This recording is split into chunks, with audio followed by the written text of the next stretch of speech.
Nah, yang terakhir di sini saya ingin mengingatkan ya tentang sebagian dai-dai ini yang saya sebutkan dai-dai pengamat politik. Iya. Ciri-cirinya itu beraneka ragam. Ciri-ciri mereka. Iya. Di antara cirinya lisannya bagus ya, bahasa lisan. Kita mendukung NKRI, Negara Kesatuan Republik Indonesia. Masya Allah kalau bahas itu bagus. Tapi itu teori lisan saja. Perbuatannya tidak ada. Ya, perbuatannya mencela, perbuatannya merusak, perbuatannya memecah belah, melanggar syariat di dalam hal itu. Ya. Jadi kalau benar ingin menjaga kesatuan negeri ini, lakukan dengan cara yang benar. Kalau kalian ingin menasihati pemerintah, nasihati, nggak ada masalah. Itu adalah hal yang baik. Tapi nasihati dengan cara yang benar, dengan cara yang tulus. Dengan cara yang tulus. Dan orang yang tulus menasihati itu bukan dengan teriak-teriak di jalan.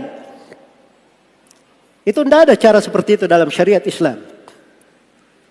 Menasihati pemerintah itu sudah ditetapkan jalannya oleh Nabi SAW. Kata beliau di dalam hadits riwayat Ibnu Abi Asim di kitab As-Sunnah dan selainnya, "Man kana indahu nasihatul lidhi sultan fala yubdiha alaniya. Wal ya'khudh bi yadihi wal yansahu sirran fa in qabila minhu fadak wa illa faqad addama alaihi." Barang siapa yang punya nasihat kepada pemerintah, jangan dia sampaikan terang-terangan. Tapi dia pegang tangan pemerintah itu. Dia nasihati pribadi. Itu baru penasihat namanya. Dia nasihati pribadi. Jelas ya? Jangan sampai seperti sebagian manusia. Ya, kalau di luar Masya Allah. Kadang jempolnya lebih besar dari tiang. Kalau di luar. Ya. Tapi begitu ketemu pemerintahnya, harusnya dia berbicara yang benar. Dia menasihati dengan tulus. Dia malah membenarkan apa yang dianggap keliru. Ini kan tak benar namanya. Itu bukan ketulusan yang seperti itu. Itu sifat kaum munafikin. Sifat kaum munafikin. Ya. Seorang muslim, kalau dia tidak setuju perkara mungkar, dia bilang mungkar. Saya tidak ikut. Tetapi dia tidak lepas ketaatan kepada pemerintah. Dia dengar dan taat pada hal yang ma'ruf. Kalau dia punya nasihat, dia tidak beberkan kemana-mana. Apalagi disampaikan di atas podium, di mimbar-mimbar, di halayak umum. Dinasihati secara pribadi. Itu jalan para salaf terdahulu. Pegang tangannya, nasihati secara pribadi. Kalau diterima, itulah yang diinginkan. Kalau tidak diterima, dia sudah tunaikan tanggung jawabnya. Ya. Karena pemerintah itu seperti itu tabiatnya. Memang dinasihatinya caranya itu dengan pribadi. Dengan lemah lembut menasihatinya. Fir'aun saja yang mungkin di dalam sejarah tidak ada kepala negara seperti Fir'aun dari kekejaman, kebejatannya, kezaliman dan kelalimannya di tengah manusia. Bersamaan dengan itu Allah perintah kepada Nabi Musa dan Nabi Harun, faqula lahu qawlan layyinan la'allahu yatadhakkaru aw yakhsha. Ya. Dikatakan fadhhaba ila Fir'aun, idhhaba ila Fir'aun. Pergilah kalian berdua kepada Fir'aun. Disuruh datang langsung. Bukan dikatakan teriaki dia di jalan. Pimpin Bani Israel demo-demo. Itu tidak ada di sepotong ayat pun tidak ada. Datangi langsung. Begitu datang depannya, qula lahu qawlan layyinan. Ucapkan kepadanya ucapan yang lemah lembut. Ucapan yang lemah lembut. Jelas ya? Ya, kalau mau melihat gaya anak-anak muda ini yang menasihati, terus melihat diskusi mereka, cara berbicaranya, ya naudzubillah, bahasanya itu bukan bahasa-bahasa orang-orang terpelajar, bahasa yang kasar. Ya. Karena biasanya di jalan, dapatnya bahasa-bahasa jalanan. Itu tidak cocok di dalam apa? Bentuk menasihati. Makanya saya bilang kalau punya konsep yang bagus, bikin konsepnya. Ya. Terapkan di tengah manusia, bikin kebaikan di tengah manusia. Ya. Terus ajukan. Supaya katakan saya sudah punya bukti, saya punya kerjaan. Ya. Ada hal yang memang sangat potensi untuk manusia, sangat bermanfaat. Begitu caranya seharusnya. Baik. Maka bukan dengan cara mencaci maki, ya memecah belah. Ya. Nah, ini ada sebagian orang ya di mana-mana kalau dia cerita, mau cerita apa saja seperti itu. Iya. Mau cerita apa saja ke situ. Ada yang gemar cerita terkait dengan akhir zaman yang digelar sebagai Ustadz akhir zaman, ya pasti ceritanya menghujat pemerintah juga. Ya. Ada yang kegemarannya melawak, lawakannya juga mencela pemerintah juga. Ya. Ada yang memang gayanya militan, ya betul militan betul terhadap pemerintah. Nah, ini tidak benar ya hal-hal yang seperti ini. Baik, itu bukan cara yang benar. Kemudian yang kedua, ini juga dari hal yang perlu diperhatikan ini dari dai-dai pengamat politik ini. Ya. Kebiasaan main hakim sendiri. Kebiasaan main apa? Main hakim sendiri. Ya. Itu dari mana tuntunan seperti itu? Ini muncul pemahaman ini karena kedangkalan di dalam memahami agama. Ya. Dia belum belajar dari seluruh sudut pembahasan agama.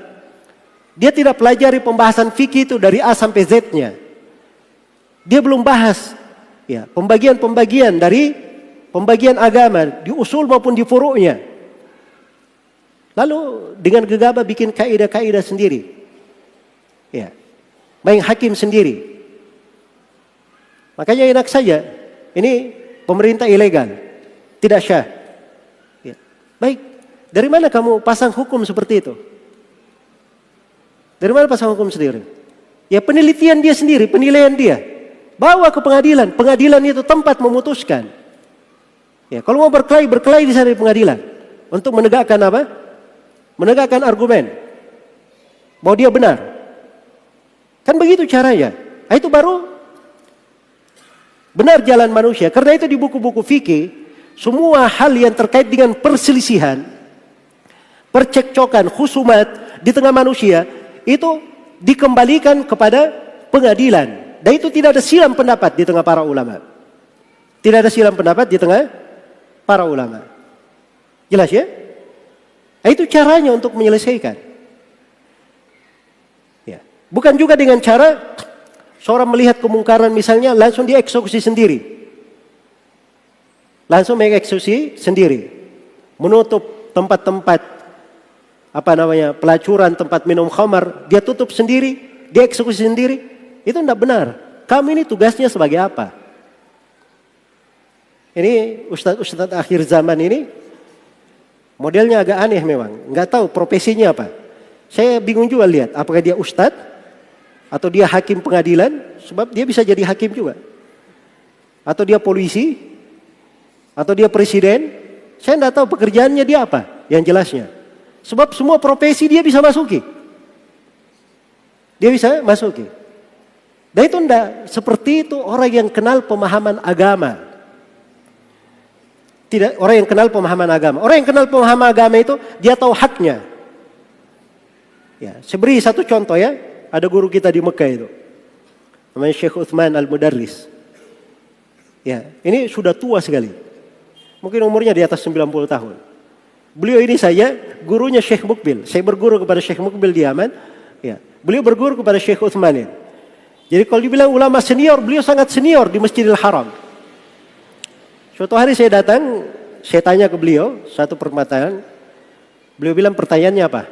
Kalau mau minta fatwa jangan di sini, sana tempatnya. Dia tunjuk. Ya, saya bukan tempat dimintai fatwa. Nah, ini alim namanya, orang yang berilmu. Dia tahu dirinya sebagai apa? Dia tahu dirinya sebagai apa? Sama dengan guru kami Syekh Shalal Fauzan.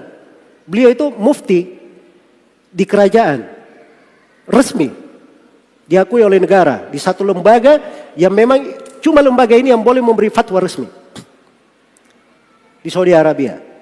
Beliau pernah dikunjungi oleh sebagian orang dari luar negeri, ya, dari negara lain, dan dia juga orang punya kedudukan. Saya tidak ingat dia menteri luar negeri atau apa kedudukan orangnya. Cuma namanya seorang muslim, dia cinta kepada ulama, dia datang berkunjung. Begitu datang ke tempat Syekh Shalal Fauzan, Syekh Shalal Fauzan menyambutnya dengan bagus dan beliau berkata, kalau ada pertanyaan-pertanyaan terkait agama, saya bisa jawab. Tapi kalau pertanyaan selain daripada itu, tempatnya di Kementerian Luar Negeri. Kata Syekh. Ini seorang alim, dia tahu Dia itu berpikir apa? Di mana wewenangnya? Itu baru orang yang berilmu namanya. Kalau dia berbicara di semua sudut, itu masalah itu. Menunjukkan kedangkalan pemahaman. Kedangkalan pemahaman. Ya. Sama lagi dengan sebagian ustadz-ustadz ini yang digelar sebagai ustadz-ustadz sunnah. Ada sebagian kasus pernah terjadi terkait dengan sebagian petinggi negara yang ditangkap oleh KPK. Ya. Kebetulan petinggi negara ini itu orang yang dikenal cinta sunnah, kemudian baik dan seterusnya. Akhirnya keluar dari mereka ini komentar-komentar. Ini dia dizalimi. Ya. Penangkapannya tidak benar. Ada yang menulis, yang saya ketahui tentang Pak Fulan, saya pernah melakukan perjalanan, dia ini orang baik dan seterusnya. Ya. Coba bayangkan ya. Ini dai-dai pengamat politik kayak begini modelnya. Dia tidak bisa menentukan. Ini yang menangkap ini lembaga negara. Jadi dengan komentar mereka seperti itu, dia sudah salah 3 hal. 3 kekeliruannya paling sedikit. Dan semuanya menyelisih kesepakatan ulama. Kesalahan yang pertama, dia masuk ke dalam hal yang bukan wewenangnya, itu wewenang pemerintah. Dan pada hal yang ada orang ditangkap, lalu diadili, dihukumi dan seterusnya, itu urusannya di pengadilan. Biarkan di pengadilan yang berbicara. Tidak usah ikut-ikut, oh saya tahu si fulan ini bagus, tidak boleh. Serahkan ke pengadilan.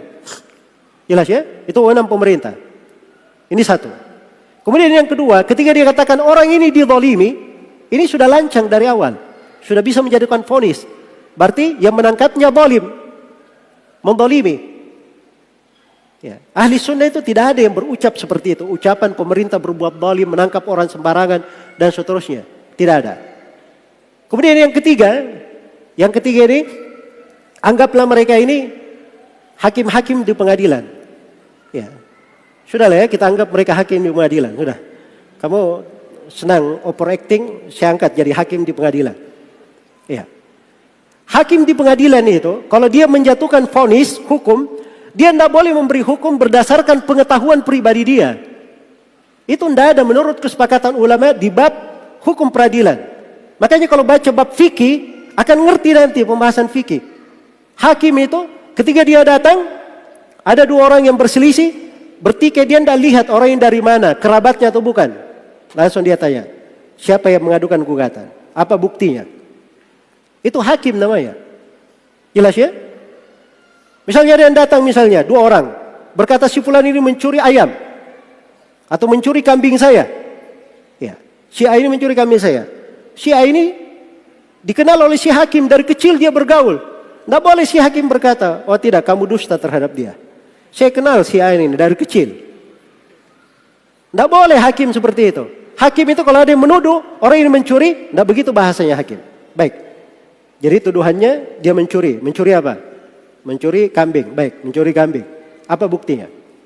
Nah, begitu caranya hakim. Jelas ya? Karena dia tidak mengerti aturan, cuma pengamat politik saya, jatuh di dalam pelanggaran-pelanggaran syariat. Nah, ini yang bikin merusak tatanan. Akhirnya harusnya mereka ini orang-orang bagus ya. Ya punya kebaikan, cerdas-cerdas Masya Allah. Harusnya mereka mengajar saja bidang ilmu yang mereka pelajari, yang mereka tekuni. Jangan masuk di dalam hal-hal yang bisa apa? Yang bisa membahayakan. Baik.